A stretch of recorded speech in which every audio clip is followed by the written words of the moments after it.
America ও Israeli জোটকে আরও একবার হতবাক করে দিল, এমনকি আবারও শুরু হয়েছে ড্রোন উৎপাদন।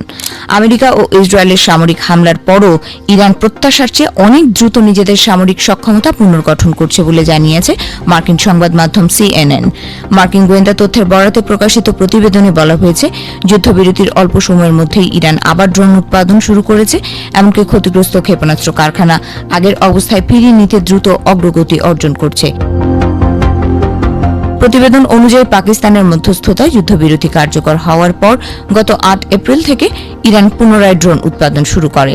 আমেরিকা ও ইসরায়েলের হামলার পরও ইরান উল্লেখযোগ্য ব্যালিস্টিক ক্ষেপণাস্ত্র, ড্রোন ও আকাশ প্রতিরক্ষা সক্ষমতা ধরে রাখতে সক্ষম হয়েছে। এমনকি বর্তমানে ইরানের প্রায় 50% ড্রোন সক্ষমতা এখনও অক্ষত রয়েছে বলে ধারণা করা হচ্ছে। এর আগে ধারণা করা হয়েছিল ইরানের প্রায় অর্ধেক ক্ষেপণাস্ত্র লঞ্চার ধ্বংস হয়েছে। তবে নতুন প্রতিবেদনে বলা হয়েছে, আগের হামলায় মাটির নিচে চাপা পড়ে থাকা অনেক লঞ্চার আবার উদ্ধার করে বর্তমানে ইরানের প্রায় 2/3 লঞ্চার কার্যকর রয়েছে। অন্যদিকে মার্কিন সেন্ট্রাল কমান্ড সেন্টকমের প্রধান অ্যাডমিরাল ব্র্যাড কুপার মার্কিন কংগ্রেসে দাবি করে, আমেরিকার বিমান হামলায় ইরানের প্রতিরক্ষা শিল্প 90% ধ্বংস করেছে। তবে CNN এর রিপোর্ট বলছে, ইরান ক্ষতিগ্রস্ত ক্ষেপণাস্ত্র ঘাঁটি, লঞ্চার, সামরিক সরঞ্জাম এবং অস্ত্র উৎপাদন লাইন দ্রুত মেরামত ও পুনর্নির্মাণ করছে।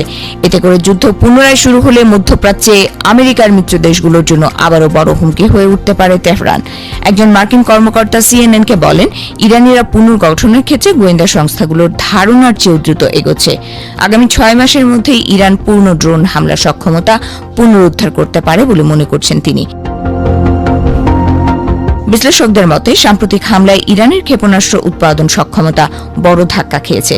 তাই দেশটি এখন ড্রোন যুদ্ধের দিকে আরও বেশি গুরুত্ব দিচ্ছে, কারণ ড্রোন তুলনামূলক কম খরচে তৈরি করা যায়, এমনকি সেগুলো ব্যবহার করে দূরপাল্লার হামলা চালানো সম্ভব। প্রতিবেদন অনুযায়ী ইরান দ্রুত সামরিক শক্তি পুনর্গঠন করতে পারছে মূলত চীন ও রাশিয়ার সহায়তার কারণে।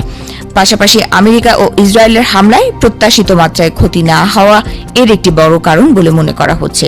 মার্কিন গোয়েন্দা তথ্য অনুযায়ী চীন ইরানকে ক্ষেপণাস্ত্র তৈরির জন্য প্রয়োজনীয় কিছু যন্ত্রাংশ সরবরাহ করছে, যদিও আমেরিকার নিষেধাজ্ঞার কারণে এই সহায়তা সীমিত রয়েছে।